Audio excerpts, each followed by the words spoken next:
fondo del ojo, digamos, es el motor del sistema visual y es el que tenemos un acceso directo a él. Se han aportado al examen de fondo de ojo una cantidad de exámenes extraordinarios, porque hay muchas enfermedades propias del fondo del ojo, de la retina especialmente, y enfermedades que acontecen en el cuerpo y que se representan en el fondo del ojo. De tal manera que es una posibilidad del examen directo de los vasos del cuerpo y de las estructuras nerviosas, que no podemos hacerlos en otros sistemas, sino empleamos técnicas mucho más especiales. El fondo del ojo actualmente tiene los exámenes de tal precisión que tiene una definición extraordinaria y con pruebas muy poco invasivas, pero yo pienso que vamos a seguir conociendo mucho más la conducción nerviosa, el campo visual, y sobre todo vamos a facilitar al paciente que no requiera pruebas incómodas para poder conocer bien sus estructuras.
Abrimos esta solemne sesión de recepción del excelentísimo señor doctor Borja Korkostegui como académico de número. ¿Ratificáis vuestra aceptación de ingreso a la Real Academia Europea de Doctores? Sí. ¿Prometéis cumplir fielmente los estatutos de la Real Academia Europea de Doctores y aportar vuestro saber y colaboración en vuestros trabajos científicos, tanto de carácter individual como colectivo, con el fin de velar por el prestigio de nuestra institución cuantas veces fuereis requerido para ello? Sí, prometo.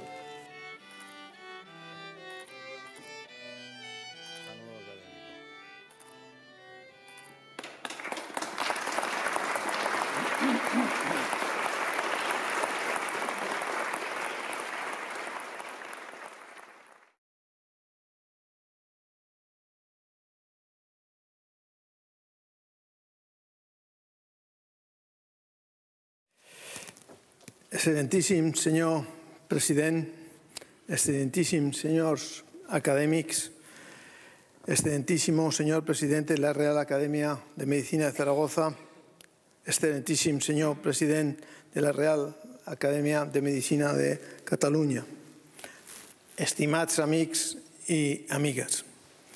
En primer lloc, vull expressar el meu agraïment a la Real Acadèmia Europea de Doctors per haver-me escollit per formar part d'aquesta institució, i en especial al seu president, l'excel·lentíssim doctor Alfredo Rocafort, a la Junta Directiva i a tots els acadèmics que tan afectuosament m'han acollit i que estan desenvolupant un treball extraordinari de difusió de la ciència i interconnexió entre disciplines, en activitats molt interessants. També vull agrair especialment a l'acadèmic i amic Pedro Clarós, doctor en Medicina i Cirurgia, i a qui admiro moltíssim per ser posseïdor d'una incansable capacitat de treball en diverses facetes del coneixement i que, a més, s'ha involucrat en el meu nomenament per fer-me partícip d'aquesta acadèmia, La participació científica en aquesta corporació de caràcter multidisciplinari és, per mi, un motiu d'orgull y alhora una responsabilidad. Permítame contarles mi llegada al mundo de las ciencias médicas. Sin duda, mis antecedentes familiares contaron en esta decisión. Mi padre fue oftalmólogo y ejerció la profesión en tiempos difíciles de la posguerra española, junto con mi abuelo, que desafortunadamente pasó parte de la contienda como preso político por su condición de carlista y su alineación política en el País Vasco. Unos años después de la guerra, mi padre decidió visitar Estados Unidos con una beca y la ayuda de la familia, especialmente materna. Allí pudo visitar diferentes centros en Nueva York, Chicago y otras ciudades, donde pasó parte de los años 1949 y 1950. Regresó entusiasmado con la avanzada medicina americana. Visitó la clínica del Dr. Castroviejo y el hoy llamado Edward Hartnett's Eye Institute en la Universidad de Columbia. También tuvo tiempo de entablar buenas amistades, y una de ellas fue el doctor Luis Dolcet Buxeres, conocido oftalmólogo de Barcelona y que fue presidente de esta Real Academia durante los años 1979 y 1989. A mi abuelo, oftalmólogo, le antecedió Andrés Korkostegui, que fue pionero del examen del fondo de ojo, técnica aprendida por su condición de estudiante de oftalmología en el Hospital de la Charité en Berlín. A Andrés le precedieron su padre y su abuelo, que habían sido médicos y cirujanos en los primeros años del siglo XIX. A mi llegada a Barcelona en el año 1975, decidí acudir al servicio de oftalmología de la ciudad sanitaria Francisco Franco, Hospital del Valle d'Hebron. Nuevo centro de referencia en la oftalmología local, con joven personal docente y una moderna dotación de instrumental. Allí conocí al doctor Luis Dolcet, del que ya tenía referencias y que reconoció mi apellido y se refirió a la amistad que tuvo con mis padres después de su estancia en Estados Unidos. En la selección de médicos residentes en la convocatoria MIR del año 75 estaba como jefe de servicio de la especialidad, y uno de los médicos jóvenes, más contestatarios, le dijo que tenía que explicar la razón de mi elección como médico residente, y dijo: «Yo le conozco, ¿usted metería en su casa a un desconocido?». El colega, que es un buen amigo mío ahora, me reconoce: «Tenía razón, fue muy astuto». Durante mi formación pude disfrutar de una gran cantidad de amigos y personas que me ayudaron, y formamos un equipo de jóvenes expertos en retina, con interés en la retina médica y quirúrgica. Juntábamos pacientes con importantes problemas que venían de todos los lugares y revisábamos patologías de altísimo interés. Una de ellas era la llamada enfermedad de Hils, que se definía como una periflebitis retiniana con hemorragias recurrentes en el vitrio y otras alteraciones nada relacionadas con el problema ocular, como estreñimiento y alteraciones menstruales, entre otras. Se trataba de una enfermedad que entonces no se conocía en profundidad, ni su clínica, ni su evolución, ni su tratamiento. La recogida de datos de esta patología y de otras similares entre los años 82 y 85 me sirvió para clarificar cómo acontecían y evolucionaban, así como para comprobar los resultados de su tratamiento. En 1985 presenté todos los datos y fotografías al profesor Piñero de la Universidad de Zaragoza, que se prestó a ser director de la tesis, ya que en la incipiente unidad docente de la Universidad Autónoma, en el Hospital del Valle d'Hebron, no había tradición de presentar tesis doctorales. Así, después de cumplimentar todos los requisitos, presenté mi tesis doctoral en marzo del 86 en la Facultad de Medicina de Zaragoza.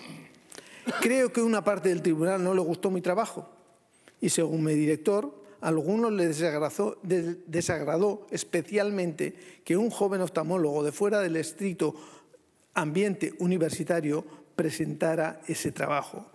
No he visto nunca una discusión tan meticulosa y en algunos puntos con cierta mala intención, especialmente sobre aspectos lingüísticos y semánticos, no sobre el sujeto de la tesis. Creo que los que más me discutieron eran los que menor conocimiento tenían del tema. Más de 30 años después, he repasado los conceptos que se vierten en esa tesis y me parece que en su mayoría son vigentes en la actualidad. Su iconografía es notable y la redacción es correcta, aunque obviamente cambiaría algunas cosas. Pero hoy estoy aquí para hablarles de la conquista del fondo del ojo. Desde hace muchos siglos antes de Cristo, los anatomistas egipcios tienen descripciones de las estructuras del ojo. Representaba un papel importante, simbolizando particularmente la invulnerabilidad y la fertilidad. Se habían descrito el despiece y la reconstrucción del ojo después de que Horus perdiera en un combate con su hermano Set el ojo y lo dividieron en 64 partes y fue reconstruido por Thoth en el llamado Ojo de Uyyat. Ha sido utilizado esto como amuleto de protección contra las enfermedades oculares y otros males de todo tipo. Incluso es un amuleto de ciertas religiones, colgantes de adornos, pin, pegatinas y tatuajes.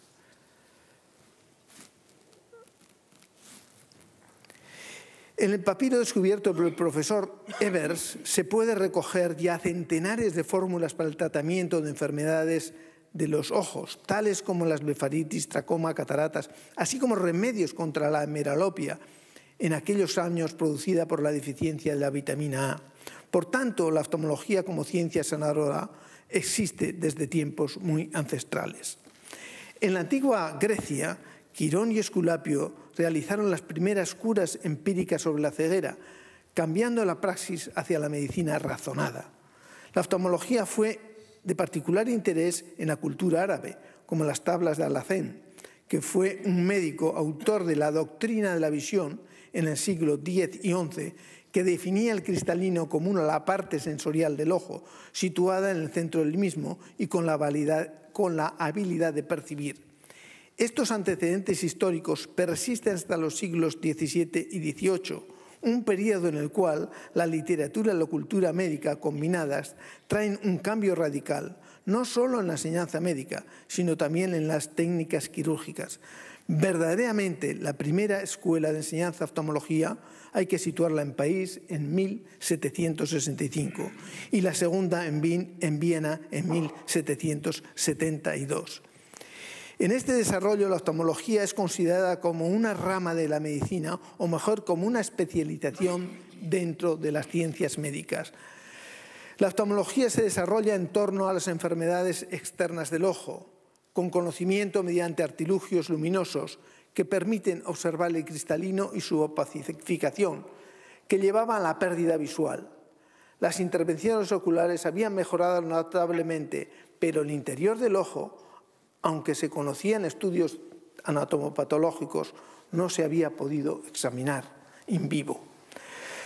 Los primeros intentos del examen de fondo del ojo fue Jean Marie en el Hospital Hôtel-Dieu de París, quien en 1703 halla que la misteriosa luminosidad de los ojos de los gatos es vista cuando el animal es introducido en el agua y cambia su sistema refractivo, definiéndolo esencialmente como un fenómeno óptico al poder observar el interior. El médico y sacerdote Edmond Marriott observó en sus ensayos en 1717 que el ojo del perro es luminoso porque su coroides es blanca y que la coroides oscura en hombres y animales no provoca ese reflejo blanco. Richter adiciona interés cuando la luminosidad del fondo de ojo puede observarse en ojos sin visión y en 1792 Joseph Beer observa que esta luminosidad es presente en ojos anídicos. Sin embargo, la espontánea luminosidad en el hombre queda inexplicada. En 1821, el naturalista sueco Asmund Rudolphi hizo brillar luz en la cabeza de los gatos decapitados, demostrando que la luz era un reflejo del exterior y que no provenía de estructuras internas.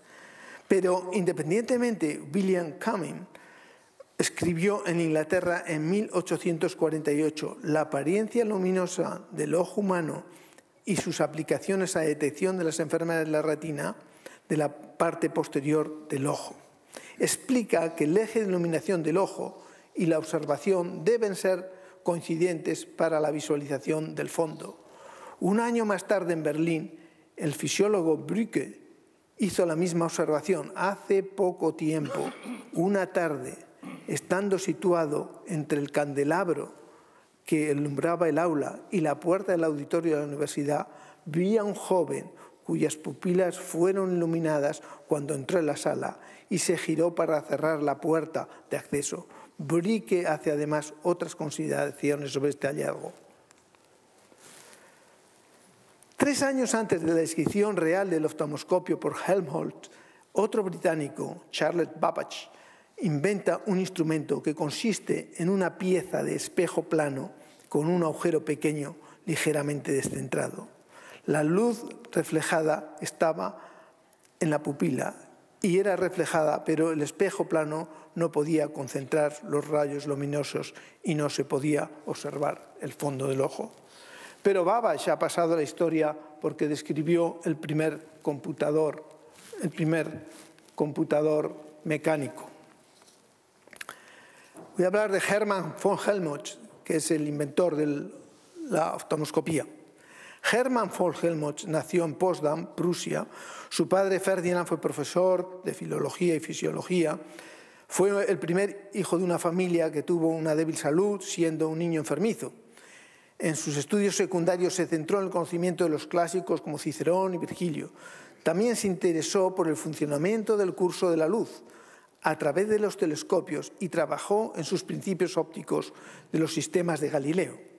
Al provenir de una familia de limitados recursos, estudió medicina en el Friedrich Wilhelm Institut en Berlín, conocido como la pepinería. La invención del oftalmoscopio. En sus estudios, Helmholtz notó que la pupila normal aparece negra, pero que en algunas circunstancias parece rojiza, con una emisión de luz. Este reflejo rojo, en ciertas circunstancias, le hacía estar convencido de que el color rojo era un reflejo que podía observarse. Sin embargo, se adelantó a sus predecesores, explicando matemáticamente de forma impecable cómo los rayos emitidos forman imágenes ópticas. Helmholtz intentó obtener una imagen óptica del fondo, imaginando un instrumento que permitía a su propio ojo estar colocado directamente en línea con los haces que entran y salen del ojo. Así utilizó 3 microscópicos cristales de cobertura, como un espejo para reflejar la luz, pero debían ser transparentes para permitirle examinar la retina. De esta manera consiguió observar la retina. La presentación del invento tuvo lugar el 6 de diciembre de 1850 en la reunión de físicos que se celebraba en Berlín, donde fue introducido por su amigo Émile Bois-Reymond. Tras ello, escribe a su padre con evidente emoción las siguientes líneas: he hecho un descubrimiento durante mi presentación sobre fisiología de los órganos de los sentidos que puede ser muy importante para la oftalmología. Es una combinación de cristales a través de los cuales es posible ver la luz oscura del ojo, atravesando la pupila sin emplear ninguna luz deslumbradora y obteniendo una visión de todos los elementos de la retina de forma inmediata y más exacta que cuando uno examina la parte externa del ojo. Y sin magnificación, porque los medios transparentes del ojo actúan como una lente magnificadora de 20 dioptrías. Los vasos están dispuestas bellamente en ramas de arterias y venas y la entrada del nervio óptico, etc. Mi descubrimiento da la posibilidad de una rápida observación del interior del ojo y he anunciado a la Sociedad Física de Berlín que este descubrimiento es el huevo de Colón, es de mi propiedad y que estoy ahora realizando mejorías en mis primeros prototipos. Debo examinar el mayor número de pacientes posibles para publicar sobre esta ciencia. variaciones técnicas de los primeros oftalmoscopios. En los años siguientes a la descripción de los oftalmoscopios se introduce variaciones técnicas, se mejora su iluminación, reflejo aferente y eferente y se corrigen los errores refractivos del examinado y el examinador. La oftalmoscopía estereoscópica fue introducida por Giraud-Tellon en 1861, cuando a un espejo cóncavo de 45 milímetros le añadió 2 prismas para hacer coincidir los ejes de visión. Mención aparte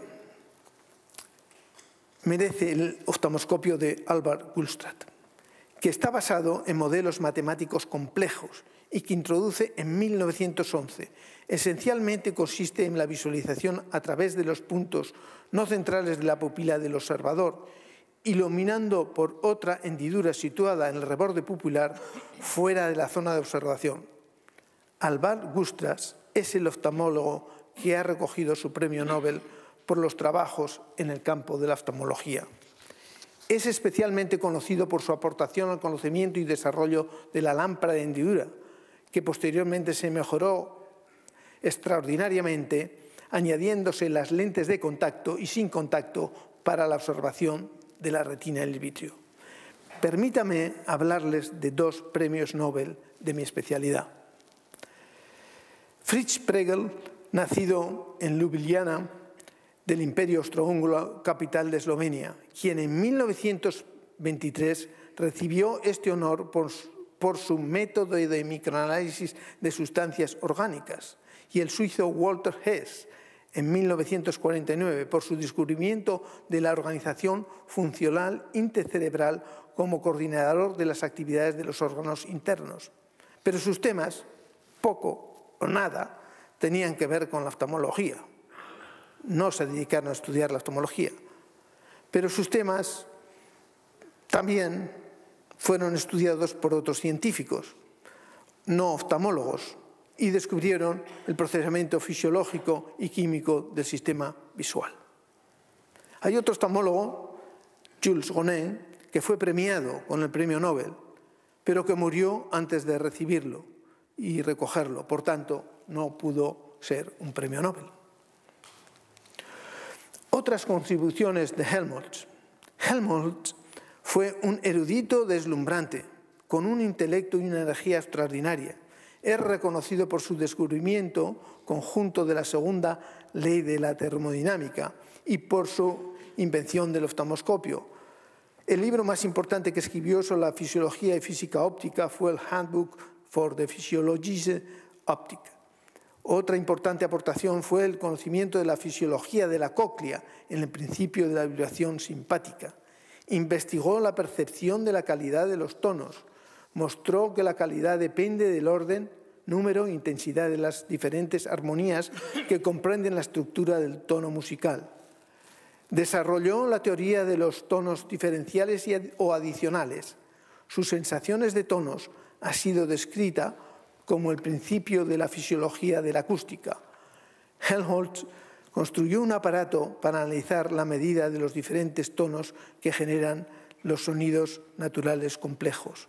Es el llamado resonador de Helmholtz, cuya base de funcionamiento puede parecerse a un instrumento musical electrónico primitivo. Doctor Clarós puede hablarles de este punto con mucha más precisión que estas pequeñas líneas. 8 años después de la invención del oftalmoscopio, la Sociedad Oftalmológica Alemana decidió realizar una medalla con su nombre, con la siguiente inscripción: al creador de una nueva ciencia, benefactor de la humanidad, en agradecimiento rememorando la invención del oftalmoscopio. La fotografía del fondo de ojo. Poco después de la inscripción del oftalmoscopio y de los primeros avances, se intenta implementar la fotografía del fondo del ojo como documento de seguimiento de las enfermedades del paciente, además de otorgarle una naturaleza docente. Las primeras fotografías se realizaron en ojos de animales, con largas exposiciones, insuficiente iluminación y prominentes reflejos especialmente corneales que hacían perder la calidad de la imagen. Todos ellos utilizaron instrumentos complejos y sofisticados que no se popularizaron, pero definitivamente fueron los suecos Nordenson y Salomonsson los que, basándose en una modificación del oftalmoscopio de Gulstrad, consiguen las fotografías de calidad con una cámara Zeiss que finalmente deviene comercial y se convierte en un instrumento de uso común. La angiografía fluoresceínica. La retina en sus vasos, el vitrio que ocupaba este espacio, se podía explorar con gran detalle en los años 40 y 50, pero la circulación retiniana no podía detallarse. Por tanto, las enfermedades mayores de la retina se conocían en profundidad, pero no así la circulación de la sangre en la retina. Un golpe de fortuna hace que dos estudiantes de medicina, Harold Novotny y David Salvit, comienzan a trabajar en 1959 bajo las órdenes del doctor John Hickman, jefe de medicina de la Universidad de Indiana, en un proyecto pagado en parte por las Fuerzas Armadas americanas.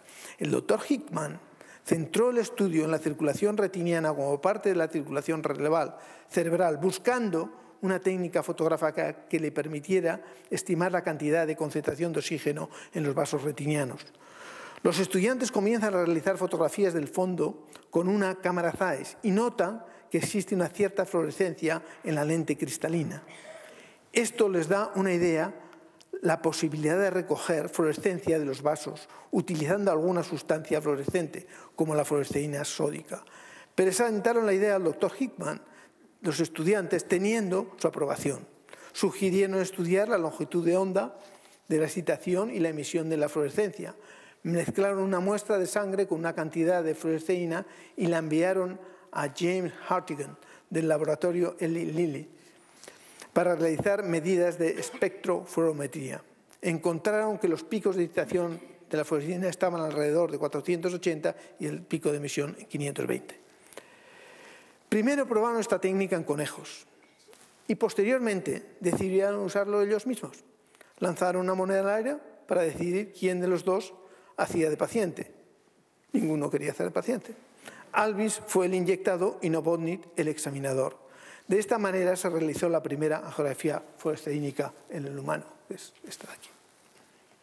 Siguiendo con sus resultados iniciales, fueron refinando la técnica en la clínica oftalmológica como parte de su proyecto de investigación, con pacientes con retinopatía diabética hipertensiva. Aunque ninguno de los dos había escrito publicaciones científicas, intentaron publicarlo en la literatura oftalmológica. Se encontró un breve resumen de la publicación en los programas de la reunión de Árbol del Medio Oeste. Aparecieron en el American Journal of Ophthalmology reseñas de esta presentación, también en la United States Air Force School of Aviation Medicine, patrocinadores del proyecto, recogió una breve publicación en septiembre del 60. El manuscrito completo enviado a la prestigiosa revista American Journal of Ophthalmology, siendo rechazada por falta de originalidad del trabajo. Los revisores citaron un trabajo previo realizado en gatos con otro tipo de cámara y con luz insuficiente para obtener angiogramas en el humano. Por tanto, no fue aceptado. Tras ser rechazado en la literatura oftalmológica, el doctor Hickman en el año 61 decidió enviarlo a un colega suyo que formaba parte del consejo editorial de la revista Circulation y fue publicado ese año con el título de A Method Photographic Fluorescence in Circulating Blood of the Human Retina. Esta publicación. Novotny y Alvis siguieron con su carrera médica en campos diferentes. Al acabar medicina, Novotny se dedicó a la psiquiatría y nunca se relacionó con el mundo de la oftalmología.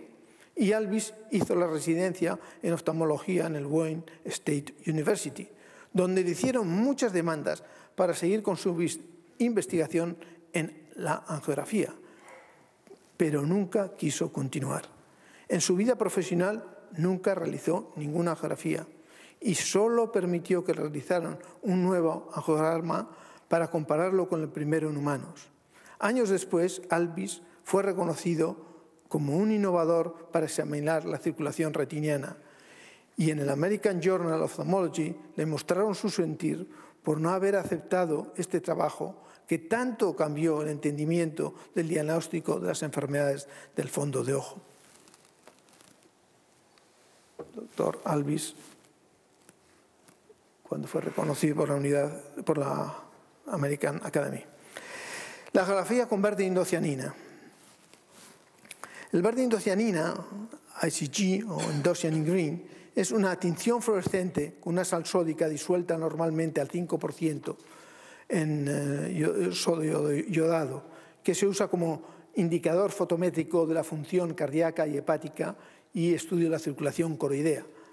Inicialmente fue estudiado en la Clínica Mayo para aplicaciones de uso médico en el año 57, pero fue después de ganar aprobación de la FDA en el año 59 cuando se utilizó primero para la evolución de la función hepática y posteriormente en cardiología, siendo introducida posteriormente en la oftalmología. Los primeros ensayos en oftalmología fueron casuales, en el año 68, y tuvieron lugar en la Facultad de Medicina de la Universidad de Miami, de la mano de un fotógrafo, Earl Kromokos, junto con el doctor Kogure, un neurólogo que estudiaba la circulación cerebral y que fue requerido para realizar angiografías fluorescénicas de la superficie de la vascularización cerebral. Durante estos experimentos y mientras esperaba la superficie del cerebro, el fotógrafo Kromokos observó una caja etiquetada con el nombre de Cardiaborin. La abrió y vio que su uso era para el estudio hemodinámico de la circulación. El análisis espectral del producto mencionaba su alta absorción en las longitudes de ondas altas. El Kromokos sugirió al doctor Kogure la prueba de este colorante después de completar aquel estudio. Entonces usó una película Kodak Ektachrome en su rango infrarrojo para el primer experimento. Durante el tránsito del contraste no observaron ningún flujo y pensaron que estaban perdiendo el tiempo. Pero cuando revelaron la película al día siguiente se vio la vascularización cerebral de forma impresionante. Inmediatamente pensaron que la vascularización profunda del ojo, no visible con la fluoresceína sódica, podía observarse. En los días sucesivos discutieron los resultados y decidieron probarlo en monos de experimentación. Durmieron a los monos y tumaron una rama de la vena femoral, inyectando 5 mililitros de verde indocianina. Revelaron las capturas y quedaron muy satisfechos de los éxitos. Durante el mes siguiente repitieron la técnica numerosas veces, variando la concentración de colorante y la velocidad de inyección, y mejoraron los resultados. Tras recopilar los datos, lo presentaron al doctor Norton, jefe del servicio del Bascom Palmer Eye Institute en Miami. El doctor Norton, entusiasmado, dijo que era la primera vez que veía circulación coroidea en vivo y sugirió que se realizaran estudios en humanos. Así que una vez aplicada una beca para el estudio, transportaron la cámara fotográfica del laboratorio del Hospital de Ojos al Hospital Radiológico, donde inyectaban el verde indocianina a través de la carótida.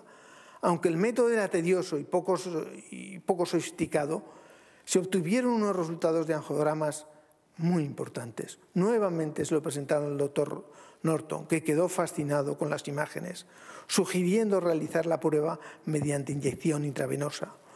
Durante las semanas siguientes, entre el año 68 y 69, se probó el uso de verde indocianina sin lograr obtener buenos resultados, ya que lo inyectaron en vía intravenosa, y fue abandonado durante los años siguientes hasta que mejoró la tecnología. Vamos a hablar de la oftalmoscopía con láser de barrido, Scanning Laser Ophthalmoscope. El llamado Scanning Laser Ophthalmoscope, SLO, es una cámara de fondo de ojo que es capaz de capturar imágenes fotográficas o en vídeo en un rango muy bajo de iluminación. Unos espejos mueven el foco de haz de láser haciendo el barrido retiniano. Esto permite una pequeña resolución de 20 milimicras o menos, con 0,9 milímetros de diámetros de entradas a la pupila en el examinado, mientras que el resto de la pupila es la zona de salida de emisión. Los primeros prototipos fueron desarrollados a principios de los años 80 en Boston por el Instituto de Investigación de la Fundación de la Retina. Definitivamente se produce un importante avance para la captura de imágenes con campo amplio cuando el ingeniero escocés Douglas Anderson decide crear un instrumento para la evaluación del fondo de ojo en niños.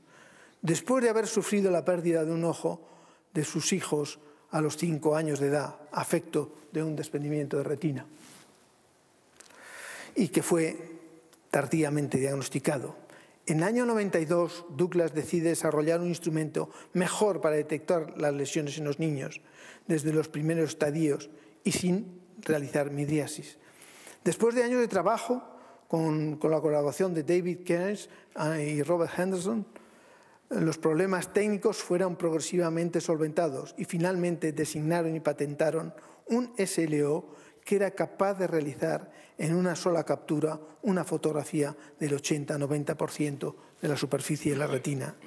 La clave fue utilizar un espejo elipsoidal que creaba una imagen virtual justo delante de la pupila. De esta manera se puede obtener imágenes de campo ultra amplio, mejorando las técnicas convencionales que alcanzaban solo entre un 10 y un 45 grados de superficie.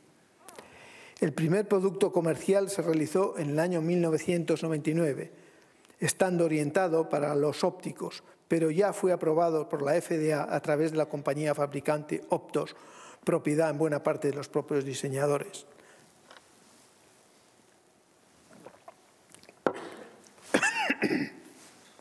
La imagen presentaba una distorsión enorme, de tal manera que Douglas y sus colaboradores tuvieron que realizar correcciones con sistemas electrónicos avanzados para poder ser aceptado su uso y realizar fotografías muy reales del fondo de ojo. Más adelante, la posibilidad de realizar angiografía fluorescénica de campo amplio y posteriores longitudes de onda apropiadas para capturar imágenes de angiografía fluorescénica con verde indocianina. La adición a la fotografía de campo amplio de un dispositivo para realizar tomografía óptica de coherencia está en desarrollo y ya se ha podido capturar las primeras imágenes de 180 grados, aunque esta aplicación no está en uso clínico.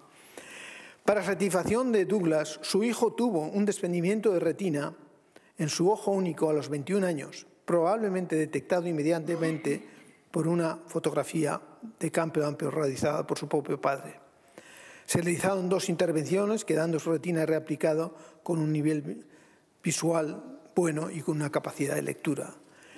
El ingeniero Douglas Anderson y la compañía Optos han sido reconocidos internacionalmente con premios por su determinante avance en mejoría del examen de fondo de ojo. Esta compañía ha sido vendida a la japonesa Nikon por 259 millones de libras este año.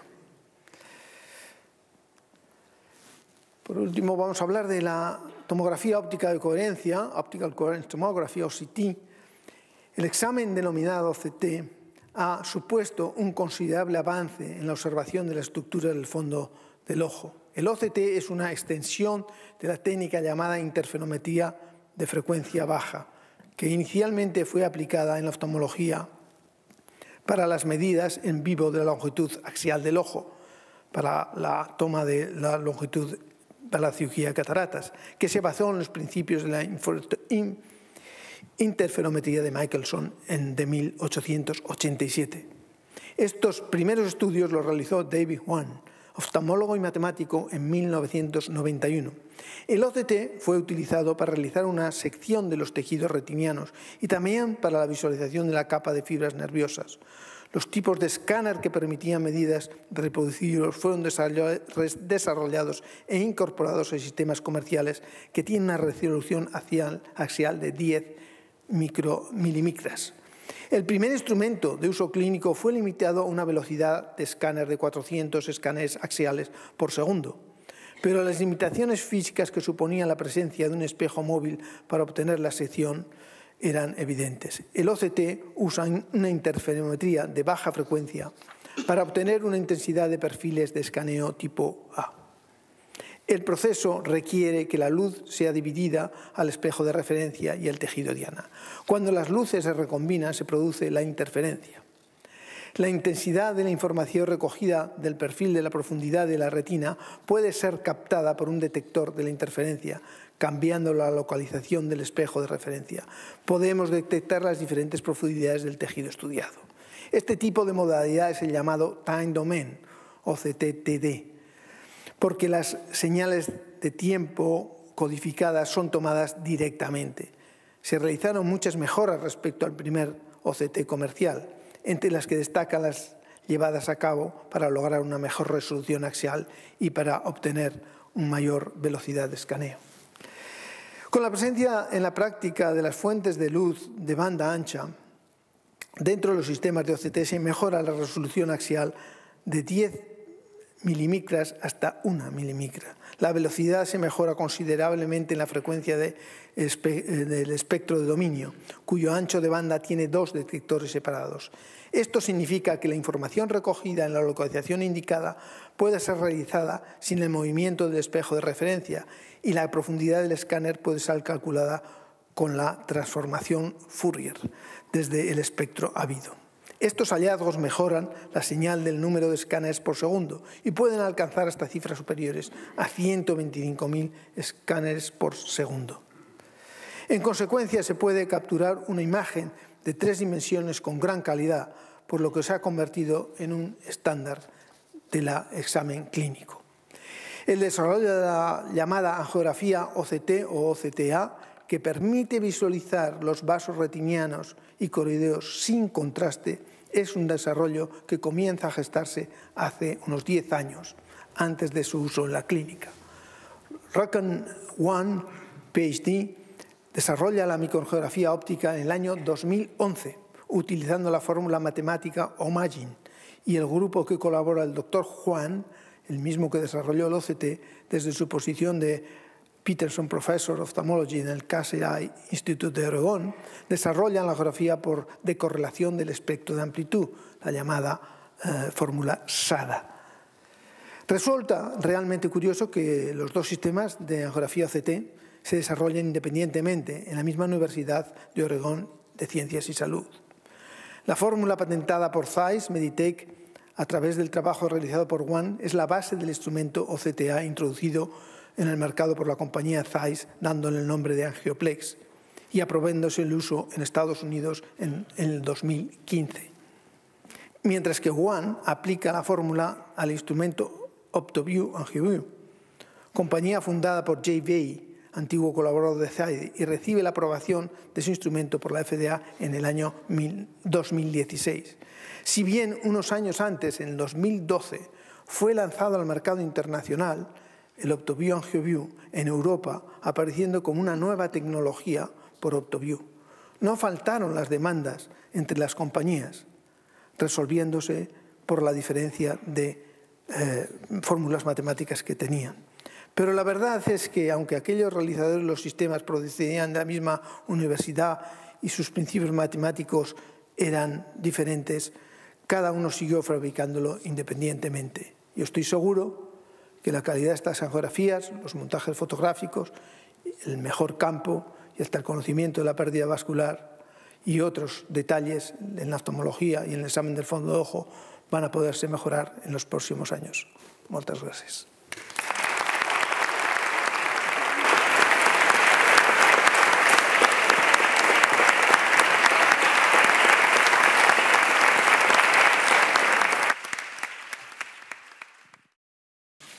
Excelentísimo señor presidente de la Real Academia Europea de Doctores, excelentísimos señores presidentes de las Reales Academias de Medicina de Cataluña y de Aragón, excelentísimos señoras y señores académicos de nuestra academia, señoras y señores amigos y colegas.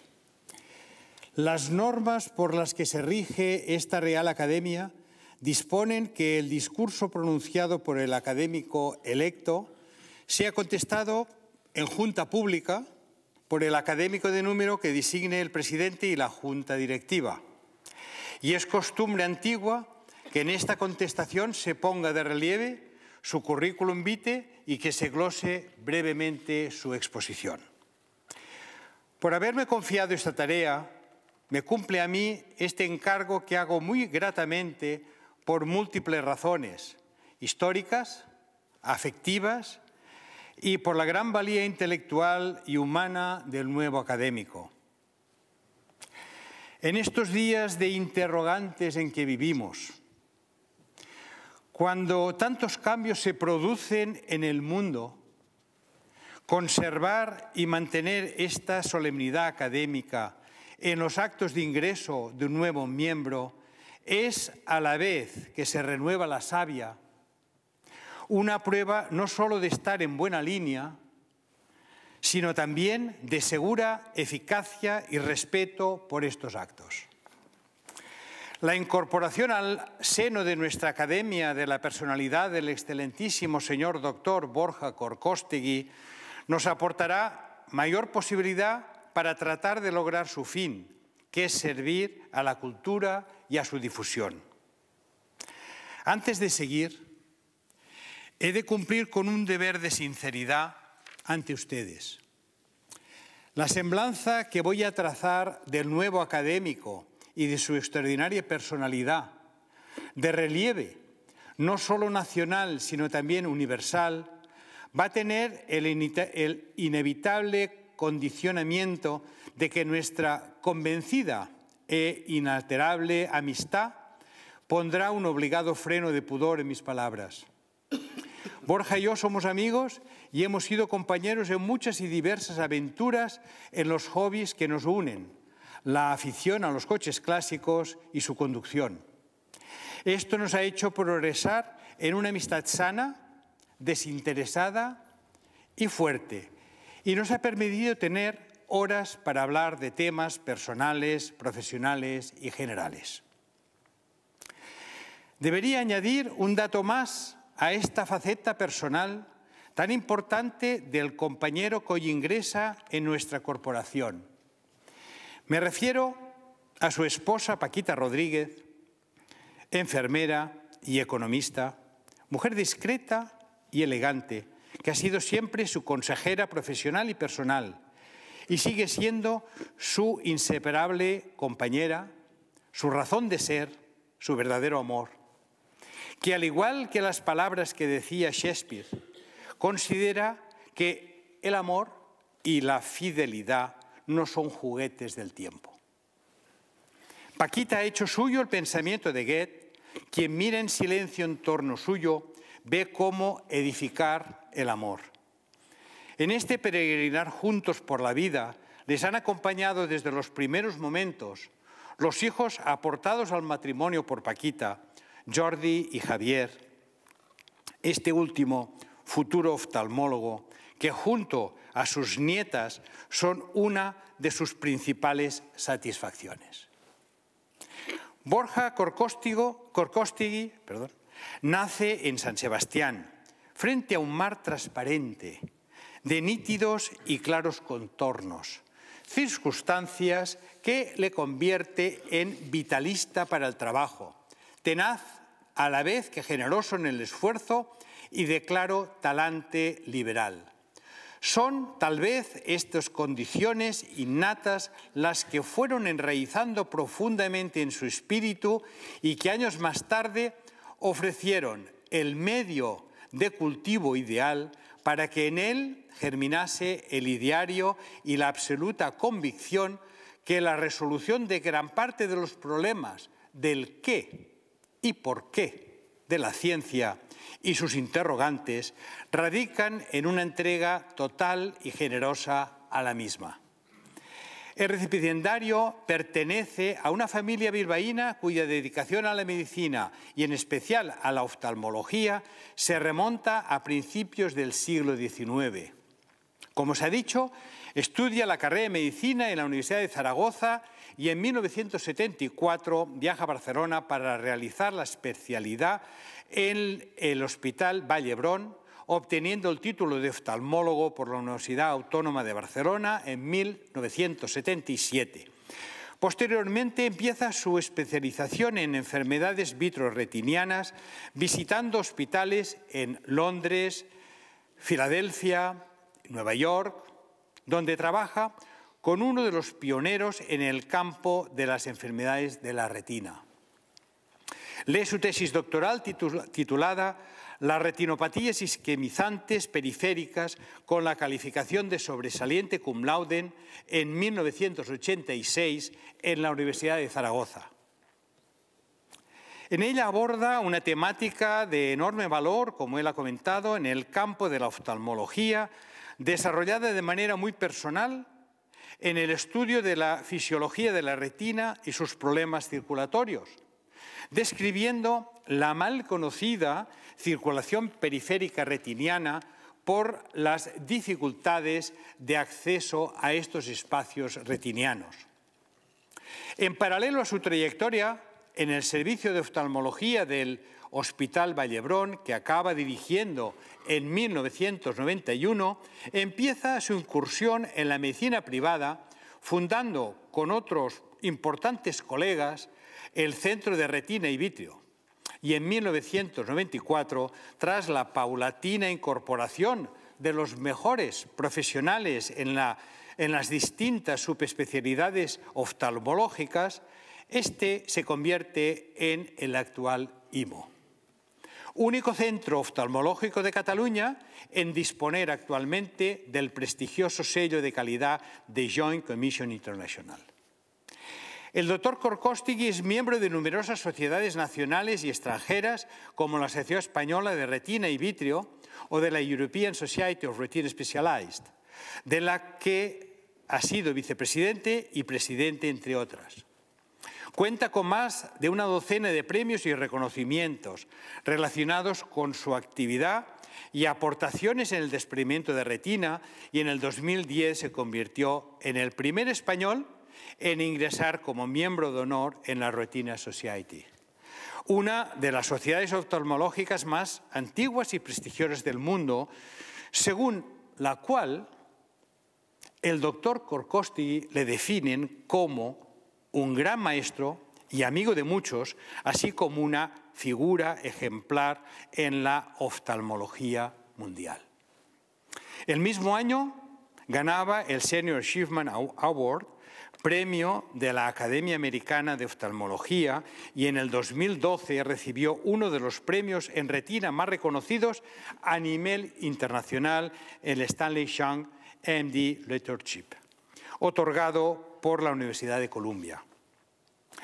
Con una pródiga actividad editorial como autor de múltiples artículos y libros realizados y editados, y finalmente llega a ser jefe de Ophthalmology Research.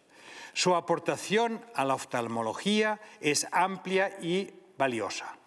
Fue uno de los pocos oftalmólogos del mundo que hace 25 años empezó a realizar cirugía ambulatoria en oftalmología, una práctica que para aquel entonces, como siempre, fue criticada y que actualmente se lleva a cabo en prácticamente todos los centros del mundo.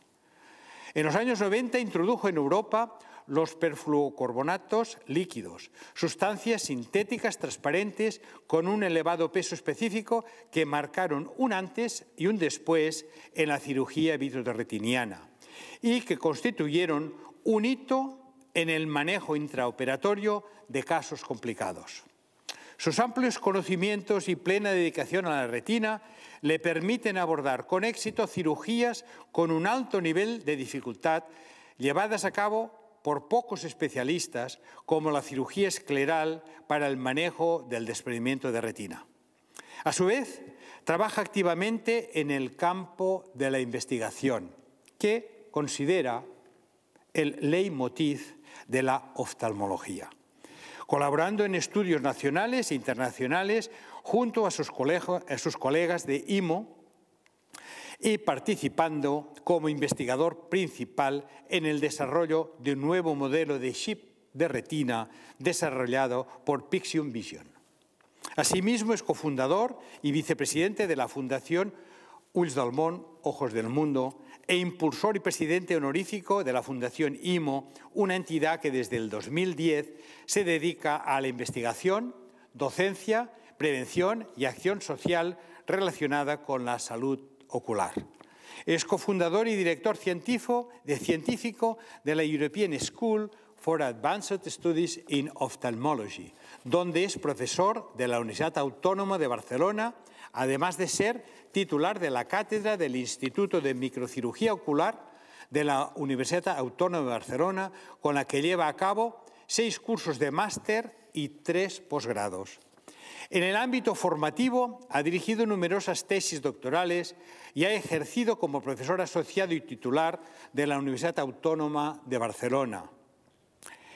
El doctor Korkostegui lleva más de 30 años dedicado a la retina, compaginando su actividad asistencial altamente especializada con una intensa labor investigadora y docente. Él sabe que la actividad científica es reflexiva y cambiante, porque el progreso por el cambio es siempre realizado para superar el grado de conocimiento y preparación. Pero también es bien cierto que en este cambio hay que establecer entre límites precisos y la calidad necesaria. No olvidemos que la universidad es una pasión que justifica que nuestra vida sea lo que es y no otra cosa. En la investigación se cumple lo que decían los romanos. La verdad es hija del tiempo, pero hay algo increíblemente olvidado que se llama evidencia. Hay verdades que se imponen sistemáticamente por sí mismas, pero hay también enunciados cuya falsedad es igualmente evidente. El doctor Korkostegui ha tenido la inteligencia y suerte de poder viajar para aprender las mejores técnicas en los centros hospitalarios más avanzados del mundo, aprovechando lo que decía Miguel de Cervantes, que el andar tierras y comunicar con diversas gentes hace a los hombres discretos. Y cuán cierto es. Sobre el discurso. El profesor Korkostegui ha escogido para su discurso de entrada de esta noble institución el tema la conquista del fondo de ojo, en la que es notable especialista y lo enfoca o lo ha enfocado en su aspecto histórico y de los avances en el mundo de la oftalmología. El excelente y bien estructurado discurso que hemos tenido la suerte de escuchar descansa en dos partes. Una de planteamiento histórico del tema, en la que domina lo conceptual con el propósito de demostrar el interés de los médicos de todas las épocas de conocer y examinar el fondo del globo ocular y sus estructuras. Y la otra parte formada por notas de carácter descriptivo que tienen la extensión de verdaderos capítulos para ponernos al día de las técnicas más modernas de la exploración oftalmológica. La exposición del nuevo académico, como es habitual en él, es clara, metódica, documentada y está bien ilustrada con oportunas observaciones de un experto. La experiencia que emana de él muestra al estudioso que se formó en las ciencias básicas y completó más tarde su saber junto al enfermo, como debe hacer un médico. Sería pues válida en estas circunstancias la sentencia del francés del siglo XIX, Louis Pace, que decía que el ojo no ve en las cosas más lo que se refleja en ellas y mira solo lo que está en ideas de la mente. Añado otro comentario de Schiller, que en 1778 afirmaba que lo que hoy aceptamos como bello, algún día se nos revelará como verdad. Sabía lo que decía. Borja, como profesor de oftalmología, aplica el principio de que un buen investigador es el que es capaz de ver lo que los otros no pueden ver y pensar lo que los demás no han pensado. El antropólogo francés Claude Lévi-Strauss decía que un sabio no es aquel que proporciona las respuestas verdaderas, no, sino aquel que plantea buenas preguntas. La relación entre la oftalmología y la otorrinolaringología es tan estrecha que en un pasado ambas especialidades estaban unidas. Aparecieron en América y en Inglaterra e incluso en Alemania los hospitales y los centros médicos que se denominaban como por ejemplo Eye and Ear Hospital o Royal Victorian Eye, Ear, Nose and Throat Hospitals y otros muchos. Quiere decir que partimos de una misma red, de una misma línea. Además, la proximidad anatómica de ambas materias es obvia. Incluso en la ubicación arquitectónica en los diferentes centros hospitalarios, ambas especialidades o ambos servicios o departamentos suelen estar en estricta vecindad. Esto ha hecho que tengamos siempre buena relación y de convivencia los médicos de ambas especialidades. Piensen que entre las dos disciplinas se monopolizan la mayoría de los 5 sentidos del ser humano: la vista, el oído, el gusto y el olfato. Solo nos falta el tacto, y a veces lo tenemos. Por otra parte, nuestras discapacidades funcionales son otro vínculo de unión. Me refiero a la sordera y a la ceguera, que representan mermas importantes para el ser humano. Desde el punto de vista técnico, hay que decir que nuestros instrumentos médico-quirúrgicos son muy parecidos unos a otros y que se han inspirado. Entre ellos, me refiero al oftalmoscopio versus el otoscopio, el microscopio quirúrgico o las intervenciones hechas por el alemán Helmut, como ha dicho nuestro nuevo académico, que además de los descubrimientos en oftalmología, los hizo también en otología con la teoría de la transmisión de los sonidos del oído interno. Así pues, después de estas coincidencias en el tiempo y en el espacio, no es extraño que se me permitiera contestar a este discurso del nuevo académico. Para los no expertos en el tema que tratamos hoy, me voy a permitir comentar que el fondo de ojo es el lugar donde se encuentran importantes estructuras como el nervio óptico, los vasos que irrigan toda la zona y la retina, 3 elementos esenciales no solo para la visión, sino como estructuras cuyas alteraciones pueden ser determinantes para diagnosticar enfermedades de diferente gravedad. Fíjense ustedes bien, algunos de los trastornos que pueden encontrarse al observar la cavidad posterior del ojo corresponden a tumores, a la hipertensión, a la diabetes, al desprendimiento o maculopatías en la retina y glaucoma.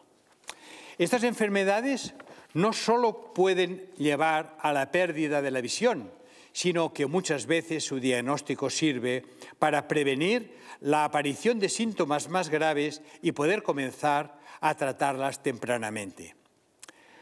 Borja ha hecho suyo aquello que dijera en su día Marañón: al hombre se le conocerá por su obra, y lo mejor de la obra del maestro son sus discípulos, porque son lo más desinteresado de aquella.